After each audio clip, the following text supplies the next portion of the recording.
sul trenino di Valle Brembana. Bergamaschina, quando vedo te non lo so perché sento il mio cuore palpitar e la testa pian piano girar. Oggi possiamo solo immaginarlo, possiamo correre con la fantasia aiutati dalle parole, dalla musica di Luciano Ravasio, cantautore bergamasco che al trenino della Val Brembana ha dedicato un paio di canzoni. Pian piano girar, sei la stella dal cielo discesa che vivi l'attesa di un bacio gentil. Quella in bergamasco è quella che è nata prima, nel senso delle mie conoscenze, perché l'altra è precedente, e si intitola Oltreni. E io avevo scritto questa canzoncina rifacendomi un po' tutte le vicende del treno nell'anno del centenario dell'inaugurazione della linea, quindi nel 2006. E invece poi l'Eco ha pubblicato la canzoncina sul trenino di Valle Brembana e ho scoperto che esisteva già un brano precedente scritto negli anni 50 e cantato dal tenore Ossani, Nilo Ossani. La tua bocca che è fresca odorosa mi sembra una rosa sbocciata d'aprile. E ci rimangono le fotografie di quella epopea che ha segnato la vita quotidiana di moltissime persone della Val Brembana fra l'inizio del Novecento e gli anni 60. Ettore Ruggeri vive nella valle, non ha un ricordo diretto del trenino, eppure si è appassionato a questo che era il principale mezzo di collegamento fra l'Alta Valle e Bergamo, tanto da ripercorrere il tracciato a piedi. Ha significato tanto per tutti, insomma. Gli emigranti sono partiti con questo treno per andare all'estero, tanti partivano per andare a lavorare dalla valle, scendevano nella città Bergamo, Milano, e anche gli studenti necessariamente dovevano prendere questo treno per spostarsi e andare verso la città.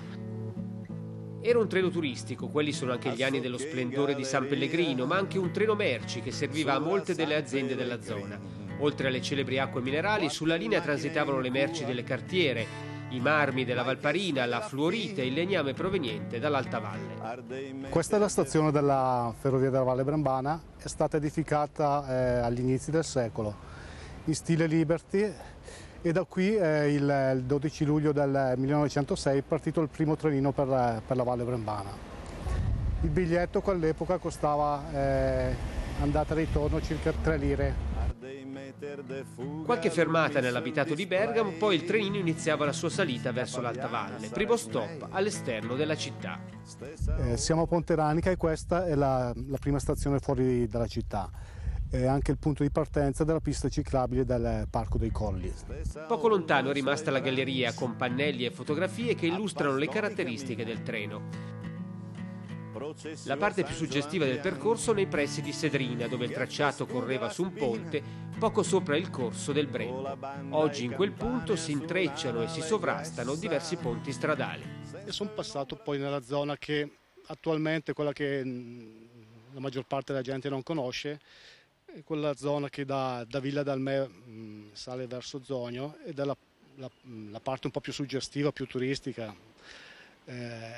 Perché tutti questi passaggi nelle gallerie a picco sul Brembo e con un panorama veramente notevole, insomma. In meno di un'ora e un quarto si giungeva al capolinea di piazza Brembana.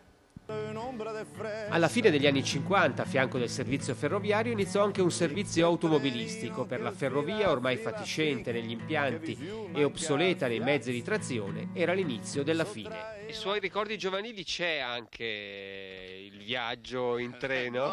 Non c'è perché me lo stavo chiedendo arrivando qui, dico la verità, io non me lo ricordo proprio il treno, e sì che c'era già perché io sono nato nel 50, si può dire, e il treno è scomparso nel 66, ma io non me lo ricordo.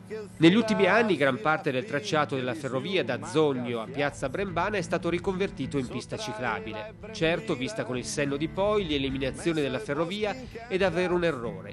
In fondo ci voleva meno di un'ora e un quarto per arrivare da Bergamo a piazza Brembana, una durata decisamente competitiva con l'auto, considerando le code e i rallentamenti sulla strada della valle.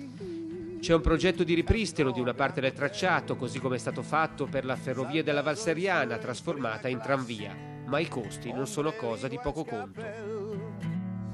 San Giovan lena al treno sul Putland tal passa, basta sogn, ansia piassa.